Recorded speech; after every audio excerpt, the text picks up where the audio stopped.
Hi, today I wanted to talk about just the darkness and the dark situations and the feeling of dread that people have after the week we've gone through.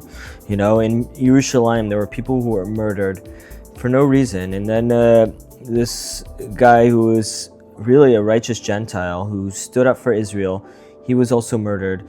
And if you look at it, if you really dissect the situation, you know, there one of the people who were murdered in Yerushalayim, it was a woman who was the head of Bnei Akiva, that's modern Orthodox. And then you see there was a guy who was in Kollel, and then you see another guy who was just a young Sephardi guy who was just just married recently.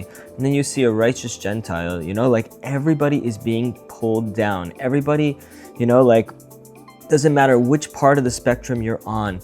Everybody is being drawn into this situation and drawn into this doubt.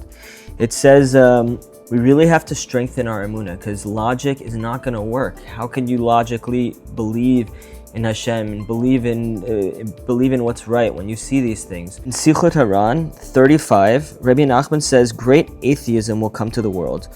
Many times he told us that the world's many sins are resulting in great unbelief. Fortunate is he who stays strong in these times.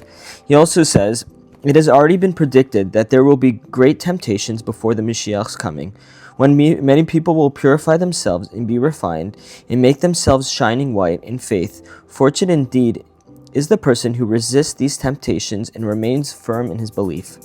He will be worthy of all the good promised us by the prophets and the old sages. Knowing full and well that this has already been predicted, will seem ridiculous for people to succumb to any of these temptations and abandon his faith. It will seem obvious that every Jew would have enough intelligence to remain firm, but still, it is a great trial, and many will fall away. For this reason it is written, the wicked will act wickedly. Rebbe says, still I am revealing this for the sake of the faithful few who will remain strong in their belief.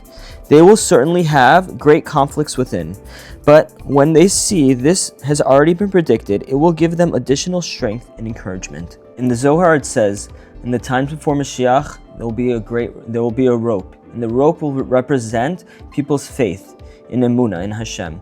And then situations will happen to shake people's emunah, and then half the people are going to let go. Then another situation is going to happen, and then half the other people are going to let go. And then when Mashiach comes, there will be a very, very few people still holding on to their emunah and to their strength.